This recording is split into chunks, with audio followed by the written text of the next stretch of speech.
Welcome to టెడ్డీఎస్సీ for you channel. ఈ video భారత సుప్రీంకోర్టు ప్రధాన న్యాయమూర్తికి సంబంధించిన ముఖ్యమైన వివరాలు మీకు తెలియజేస్తుంది. ఆల్ కాంపిటేటివ్ ఎగ్జామ్స్కి ఉపయోగకరంగా ఉంటుంది. ఇలా ఉపయోగపడే వీడియోస్ కోసం మన టెడ్డీఎస్సీ ఫర్ యూ ఛానల్ను లైక్ చేయండి, సబ్స్క్రైబ్ చేయండి, షేర్ చేయండి. ప్రశ్న ఏంటంటే, ప్రస్తుతం ఏప్రిల్ 2020 నాటికి భారత సుప్రీంకోర్టు ప్రధాన న్యాయమూర్తిగా ఎవరున్నారు అంటే ఆన్సర్ జస్టిస్ సూర్యకాంత్ గారు. భారతదేశ 53వ సుప్రీంకోర్టు ప్రధాన న్యాయమూర్తిగా జస్టిస్ సూర్యకాంత్ గారు విధులు నిర్వహిస్తున్నారు. మరి భారత సుప్రీంకోర్టు ప్రధాన న్యాయమూర్తి యొక్క జీతము నెలకు 2,80,000 ఉంటుంది. పరిపాలనపరమైన బాధ్యతలు చూద్దాము.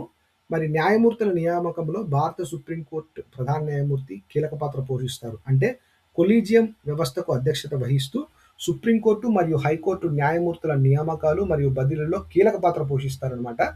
అలాగే రాష్ట్రపతికి సలహాలు కూడా ఇస్తారు. ఎప్పుడంటే రాజ్యాంగపరమైన సందేహాలు తలెత్తినప్పుడు రాష్ట్రపతికి సలహాలు ఇచ్చేటువంటి అధికారం కూడా మరి చీఫ్ జస్టిస్ ఆఫ్ ఇండియాకు భారత సుప్రీంకోర్టు ప్రధాన న్యాయమూర్తికి ఉందన్నమాట రాజ్యాంగ ప్రకారము. అలాగే ప్రమాణ స్వీకారం కూడా చేయిస్తారు. భారత రాష్ట్రపతి చేత ప్రమాణ స్వీకారము చేయించడానికి మరి భారత సుప్రీంకోర్టు ప్రధాన న్యాయమూర్తికి రైట్స్ ఉన్నాయి. అలాగే మరి తాత్కాలిక రాష్ట్రపతిగా కూడా వ్యవహరిస్తారు. ఎప్పుడంటే ఒకవేళ రాష్ట్రపతి మరియు ఉపరాష్ట్రపతి పదవులు రెండు ఖాళీగా ఉంటే అప్పుడు CJI chief justice of India తాత్కాలిక రాష్ట్రపతిగా బాధ్యతలు నిర్వహిస్తారు.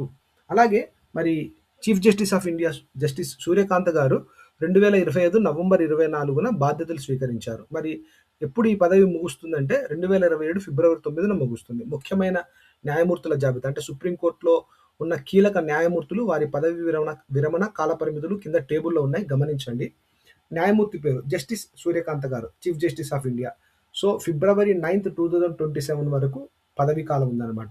జస్టిస్ విక్రమ్ నాథ్ గారు మరి 23 సెప్టెంబర్ 2027 వరకు పదవీ కాలం ఉంది. అలాగే జస్టిస్ అంటే నెక్స్ట్ సిజేఐ అయ్యే అవకాశం విక్రమ్ నాథ్ గారికి ఉందన్నమాట. అలాగే జస్టిస్ బివి నాగరత్న అక్టోబర్ 29, 2027 వరకు పదవీ కాలం ఉంది. తొలి మహిళా సిజేఐగా సెలెక్ట్ అయ్యే అవకాశం ఉంది. అలాగే జస్టిస్ పిఎన్ నరసింహ మే 3, 2028 వరకు పదవీ కాలం ఉంది. ఈయన మన ఆంధ్రప్రదేశ్ రాష్ట్రానికి చెందిన వారు, గుర్తుపెట్టుకోవాలి.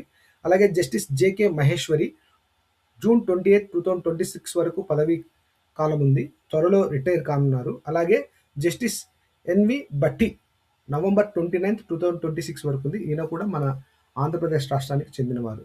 ఫ్రెండ్స్, ఆంధ్రప్రదేశ్ రాష్ట్రానికి సంబంధించిన ప్రధాన న్యాయమూర్తులు ఉన్నారు కదా, మరి justice PN Narasimha, justice NV భట్టిలను గుర్తుపెట్టుకోండి.